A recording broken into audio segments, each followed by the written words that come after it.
Ka njerëz që lindin me talent, ka të tjerë që lindin me fat, por janë shumë pak ata që lindin me atë dritë të rrallë, që sado të zbehet në një moment, rikthehet gjithmonë më e fortë. Ndonjëherë, jeta na e prezanton suksesin përpara se ta meritojmë plotësisht, e pastaj na e heq që të na mësoj për ulësinë. Dhe vetëm në atë çast, ku njeriu përballon terrin, nis vërtet ngritja e tij. Rrugëtimi i Louise Ellit është fiks kështu, i trazuar, i bukur, i vështirë, por mbi të gjitha i paharrueshëm. Ai nuk është thjesht një këngëtar, ai është një kapitull i veçantë i kulturës moderne shqiptare. Një histori që fillon në Shkodër, vazhdon në skenën europiane, zhduket përkohësisht në heshtje, dhe papritur shpërthen në një fenomen shoqëror që nuk e kishte parashikuar askush. Ky është Louise Elli, një artist, një luftëtar, një njeri që rrëzohej publikisht, por i ngrihej po aq publikisht. Fëmijëria dhe rënjet. Louise Elli lindi më 12 korrik 1985 në Shkodër, një nga qendrat më të rëndësishme kulturore të Shqipërisë. Shkodra ka dhënë brez pas brezi artist, këngëtar, kompozitor e aktor.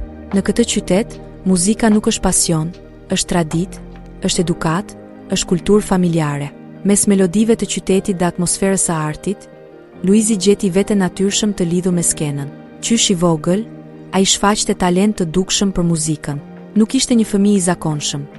Ai kishte një tonalitet vokal të pastër, një timbër emocional dhe një dhunti të rrallë për të mbajtur ritmin dhe për të interpretuar me shpirt. Njerëzit rreth tij e kuptonin se ai nuk donte thjesht të këndonte, ai donte të jetonte në skenë. Hapat e parë në skenë, ethet. Skena e parë e madhe për të erdhi me ethet e së premtes mbrëma, një talent show që në atë periudhë solli një frymë të re në tregun muzikor shqiptar. Ishte koha kur televizionet po hapnin dyer për talentet e reja, dhe publiku ishte i uritur për zëra të rinj. Në atë program, publiku pa një djalë të qetë, pak të rezervuar, por me një vokal të pastër e të fuqishëm. Louise nuk bënte gjeste të mëdha, nuk kërkonte vëmendjen me çdo kusht. Ai thjesht dilte në skenë dhe këndonte, dhe kjo mjaftonte. Zëri i tij e përshkonte sallën, dhe publiku e mbajti mend me një herë. Dhe ndoshta pikërisht aty u formsua personaliteti i tij artistik. Një artist që nuk ka nevojë të bërtas për t'u dëgjuar. Ai thoshte gjithçka me zë. Eurovision, momenti i madh.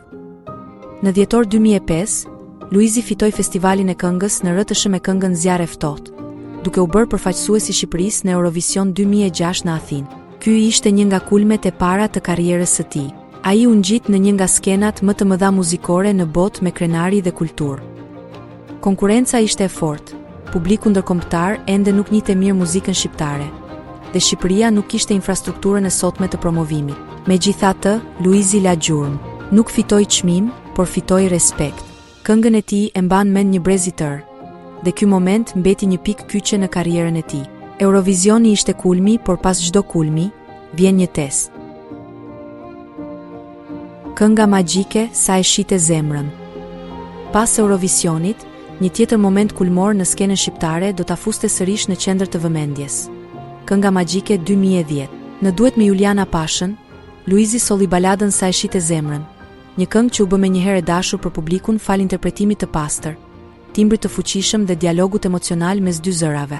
Ajo mbrëmje nuk ishte vetëm një performancë e arrirë, ishte një fitore e qartë. Kënga u shpall e para e edicionit, duke vullosur një tjetër trofe të rëndësishëm në karrierën e tij.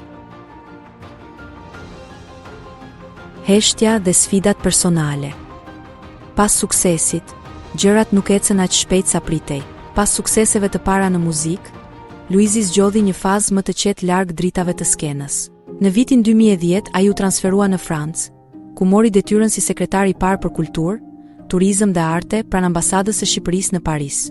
Ishte një periudhë që i hapi një dimension tjetër të jetës diplomaci, punë institucionale dhe distancë nga fama. Gjatë kësaj kohe, mediat shpesh spekuluan mbi jetën e tij private, duke e lidhur me figura të njohura të politikës. Por ai vetë ka qenë i qartë. Nuk ka pasur fejes apo martesë zyrtare në atë periudhë dhe ka zgjedhur gjithmonë ta mbajë këtë pjesë të jetës së tij jashtë kamerave. Parisi ishte një pushim nga skena, por jo një fund. Ishte kapitulli i qetë që i dha pjekuri, përvojë dhe forcë për t'u rikthyer më vonë shumë më fuqishëm. Big Brother VIP, ringjallja e pabesueshme. Pastaj erdhi momenti që askush nuk e priste. Dhjetor 2022. Emri i tij shfaqet si konkurrent në Big Brother VIP Albania. Në fillim pati kureshtje, pastaj habi, pastaj ndodhi diçka e rrallë. Një komb u kthye të shihte një njeri. Në atë shtëpi, Luizi nuk ishte thjesht lojtar, ai ishte vetvetja. Ai qeshi, u tregua ironik, provokues, i butë, emocional, luftarak, kokfort. Një paketë e vërtet emocionesh njerëzore. Nuk mori pozë, nuk krijoi mask, nuk u mundua të duket perfekt. Dhe pikërisht kjo pastërti e bëri fenomen. Historia e tij me Kiara Titon ishte një kapitull më vete. Jo thjesht një romancë televizive, por një lidhje që u shndërrua në emocion në shkallë kombëtare. Shqiptarët nuk po ndiqnin thjesht një reality show. Ata po ndiqnin një rrugëtim njerëzor. Më 6 maj 2023, Luiz elli shpallet fituesi i Big Brother VIP Albania, por fitimi nuk ishte trofeu. Ishte fakti që ai fitoi zemrat e njerëzve. Jeta pas spektaklit, familja, dashuria, kthimi në art. Pas spektaklit, jeta e tij ndryshoi sërish. Ai dhe Kiara kurorëzuan dashurinë e tyre në një ceremoni publike që u përjetua si event mbarkombëtar. Më pas, erdhi në jetë vajza e tyre, Luna Mari, dhe me të, një kapitull i ri. Luizi u kthye në muzikë. Filloi projekte të reja, koncerte, këngë, bashkëpunime. Dhe tani nuk është më thjesht artist. Është njeri me histori, me përjetime, me dimension tjetër. Publiku e priti kudo, jo sepse ai ishte thjesht Luizi, por sepse ajo që kaloi dhe mënyra si u rikthye ishin të ralla. Fenomeni Luizi çfarë mbetet sot? Historia e Luiz Ellit nuk është histori e përsosmërisë, është histori e rënjes dhe ringritjes. Është histori e njeriu të zakonshëm që nuk e fsheh veten, e dikujt që bëri gabime, u gjykua, u përball, por pastaj u ngrit sërish dhe këtë herë me duartrokitjet e një kombi. Ai solli një brez të tërë sërish para televizorit.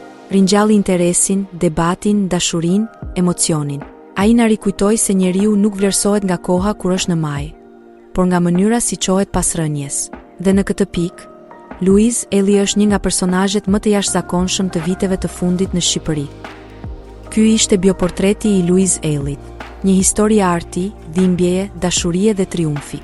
Një kujtesë se jeta nuk është e drejtë, por është e bukur për ata që luftojnë, dhe se disa histori nuk i shkruan fati, i shkruan njeriu vet. Nëse të pëlqeu kjo histori, abonohu në kanalin ton dhe shkruaj në komente. Cilin yll shqiptar do të doni të shihni në bioportret?